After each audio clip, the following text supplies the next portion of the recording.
Now, I did not buy this house while looking on the internet.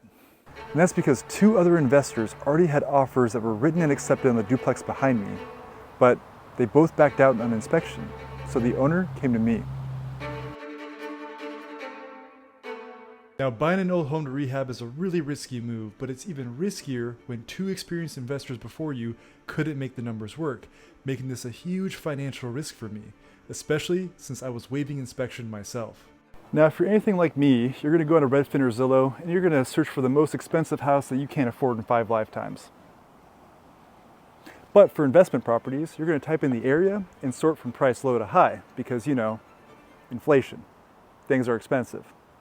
But my papa always taught me you make money on the buy, not the sell. So I had to get a good deal, especially when two investors already backed out of buying this duplex. And I was feeling pretty weary given its, let's say, rustic charm and unorthodox security system, but then they told me how much they wanted for the property. And you know, I was actually shocked when I found out that I could buy this place for $750,000. Now, I know it seems like a lot of money because it is, but it's also a very expensive city. A place like this usually runs $1 million up. So I popped over online to look at the pictures they posted on the MLS, and I was pretty surprised at what I saw. You know, it was all really nice, and it kind of makes sense. It's like Tinder. You're not going to post your 2 a.m. sweatpants pics. You're going to put your best foot forward. But it was a real case of Dr. Jekyll and Mr. Hyde, and while the pictures were of the good side, the other unit in the duplex was, let's say, aesthetically challenged. But it's fair given the tenant's been there for 32 years, and he stated it needed major help when he first moved in. Now, even with my steep discount, I don't know that it was entirely worth it, and I'll have to show you why later. But for starters, when I first got the keys, I had to replace the roof behind me immediately for $12,500. And it's not your first step ever, it's usually one of your last steps, but I had some leaks I had to stop immediately, and I was pulling granules out of the gutters by the fistful. And even though I was able to turn this decrepit roof into an absolute beauty, I wasn't kidding, this is usually one of the last steps. If I add any fans down below, just know these turtle vents are going to be worse for the roof and they're going to cost me extra.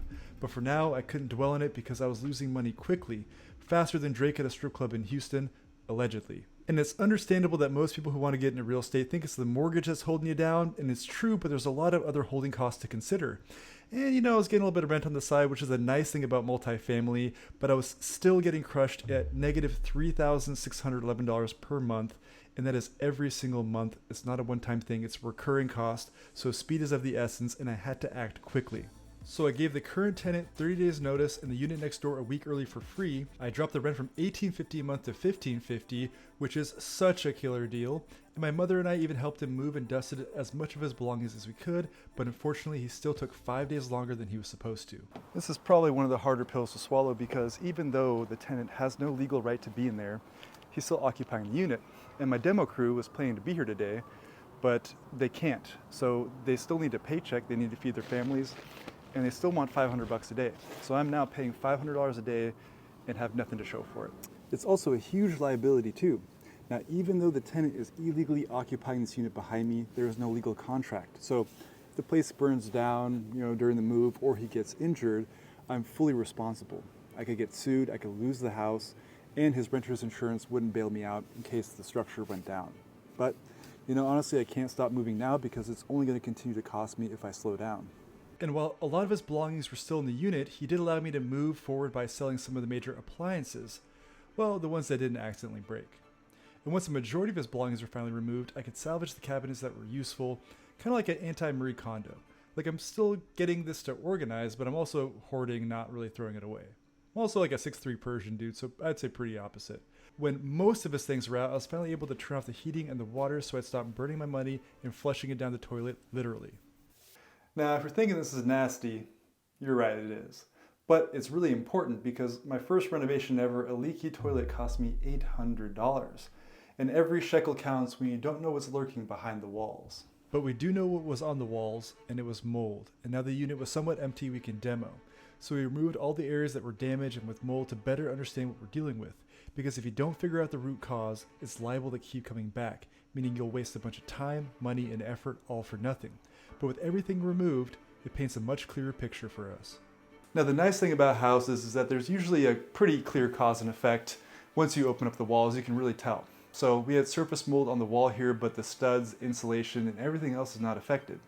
We figured out that there is a gas fireplace on the other side of this door. There is no heater in this room, so that hot air mixing with cold air created condensation on this wall. The tenant was also stacking a bunch of stuff up against the wall, which created stagnant airflow. That's going to create surface mold, so to fix this, we're going to add a heater to this room. Remember all that mold in the washer, dryer, and water heater area? Well, there was no fan, so we're going to add a fan. In the center of the master bedroom had MDF flooring which was soaked and deformed. The excess moisture caused it to bubble up and we couldn't figure out why. It was pretty fun to step on, but it also highlights how damaged the floor was beneath the carpet. We were sure that after tearing it out, we'd get to the bottom of why it was so wet. We removed the MDF on the floor. We found wood. We found dry, flat wood. That doesn't explain anything. And I guess we'll never know. Unless I go over next door and ask the tenant what happened. I mean, like, did he have an aquarium here or something? I have no idea. But to be fair, I said most things can be explained, not all. But of these examples, the most egregious was really the back wall in terms of moisture.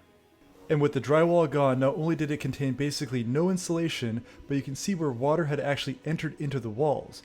The other side also had two different types of siding on the top and the bottom half. The top half was pure cedar lap siding, and the bottom is what we call T111 siding. Nowadays, it's mostly used just for sheds.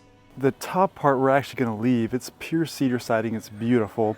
And the hardy fiber cement below will match it. Oh man, maybe we can't leave it. Shoot. Probably got to tear it down actually.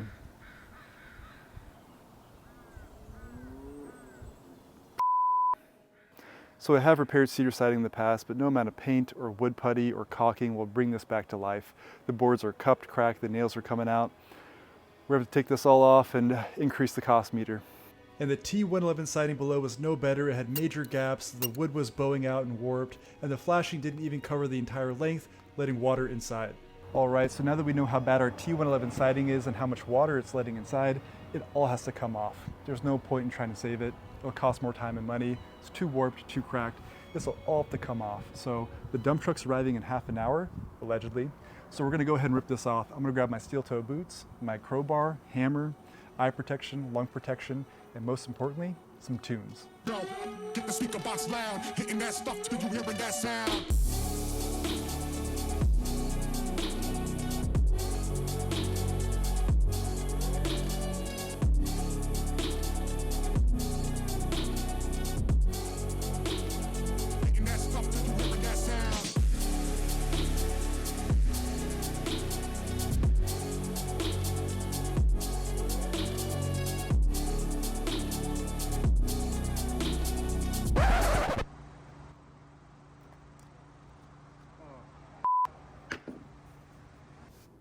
Okay, I had to pause the montage for a second. I know it was getting good, but ran into a slight problem. And in the business, we call this, oh shit.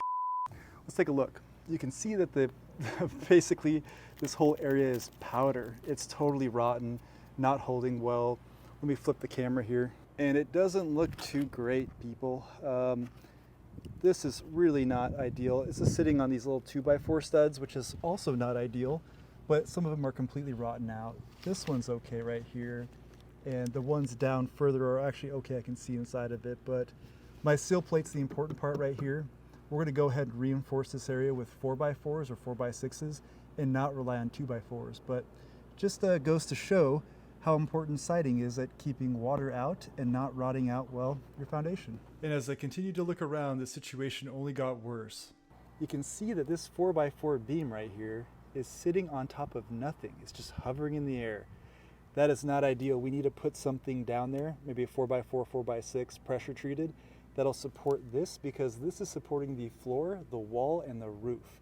So once again, not a hard fix, but incredibly important that we do that right away. And while the foundation wall was a total bummer, the important thing is the friends we made along the way, including baby Aragog here, who caught me by surprise in the crawl space, but was completely unfazed by my presence. So, sorry I had to pause that montage. Let's get back to it. And so I finished tearing off what I could, and I cover up the hole so critters couldn't get in at nighttime.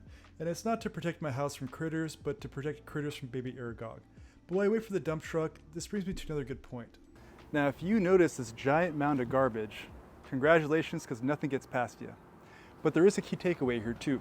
And honestly, the lesson here is that even a small 800 square foot unit can produce this much waste. So Just make sure you have space for it. It's also better if you do it on a beautiful sunny day because the rain will soak into the carpet and drywall. It'll make a mess, but it'll also get heavier, which will cost more at the dump and it'll hurt your back a little bit more. So it doesn't always work out that way, but when it does, it's kind of nice. But we got lucky with beautiful weather. The cavalry shortly arrived afterwards, and I've done actually dump runs with U-Hauls myself, and I've compared it against these guys, and it's about even. The nice thing is you don't have to spend your time running back and forth between the dump. It was $530 for the full truckload, a $70 tip, and because he could back so close up to the pile, it took about 2 hours to complete it with me helping a little bit on the side. And now that the yard was clean, it was time to head inside and check out what's going on with the moisture. Now with all the soggy drywall and carpet gone, we brought the humidity down a lot, but we need to get it all. Which is why I went out there and I got an employee that works all the time, doesn't complain, and rarely ever asks for raises. Yep, that's right folks, my new employee is a dehumidifier, and this beast can take up to 19 gallons of water out of the air every single day under ideal conditions. Those conditions are if it's warm, which it's about 90 degrees right now, and we also have fans that'll circulate the air throughout the room towards this guy, and also help wick up, water and moisture on the studs and surfaces. Now, one caveat is that if you do rent one of these, make sure you unwind that hose in the back all the way and stick it outside, even up and through a window. The reality is that it obviously can't hold all 19 gallons within itself, so if you don't do that correctly, you'll end up with a swimming pool on your hands after all. Now, we're gonna set it up for a few days and let it run its magic, and we're gonna check in on it after a few days. But before we get back to this portion, let's recap the demo and the timeline so far. Now we're pretty much done with demolition except for the gable and the siding that's behind the siding, which threw me for a loop, not gonna lie. But while we're getting the rest down, let's take a look at our timelines. Now we were initially set back 5 days because the tenant hadn't moved out yet, which set us back on the timeline but also cost-wise. Now if you think I'm mad at him or upset, you're wrong.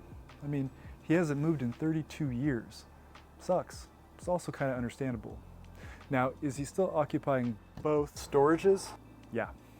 And does that mean I can't store my bulky items like a water heater, meaning I have to move it around inside the house to get around stuff? You can bet your sweet booty it does. But he means well. You definitely can't get taken advantage of, but you also got to exercise empathy where you can if you want to be a good landlord.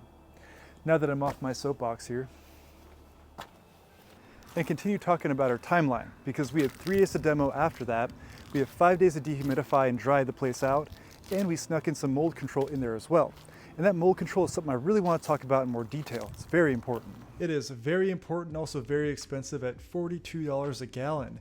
Now this stuff is better than bleach because it will kill the roots, and when it dries, it actually leaves a residue on the surface that doesn't let mold grow back on it. Now I sprayed this and I'm not stingy with it. I got every single surface that I thought could have mold on it or could get mold in the future to give it that protective layer. And I really doused the unit, and then I let the dehumidifier work its magic for the next 3-4 days afterwards. And this place is pretty good to go. It was dried out, it has mold control as protection, and now we can finally conclude this episode and talk about some of the things we learned today. Okay. Let's go ahead and talk about what we did today.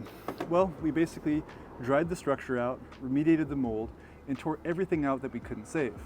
Now we got a ton of other problems, including the framing, electrical, plumbing, basically everything else, which we'll tackle in future episodes.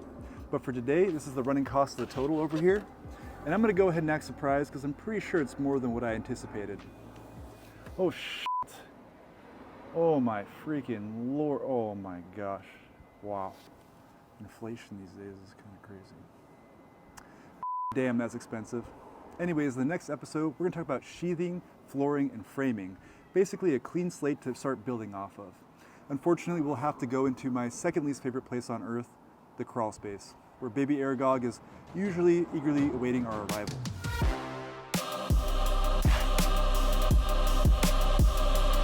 Or we won't. I don't know if I'll make a video. Honestly, I'm not trying to sell anything in products, or I don't have a business. I'm not even monetized, to be honest, so if I don't get any likes or subscribes, I'll probably quit like a quitter, but that's on you because, I mean, freaking take, Your parents were right about you, honestly. They warned me, and it's unreal though. I gave benefit of the doubt, but kids these days, can't even drop a free like or a subscribe. It's crazy these days, you know what I mean? You know what I mean?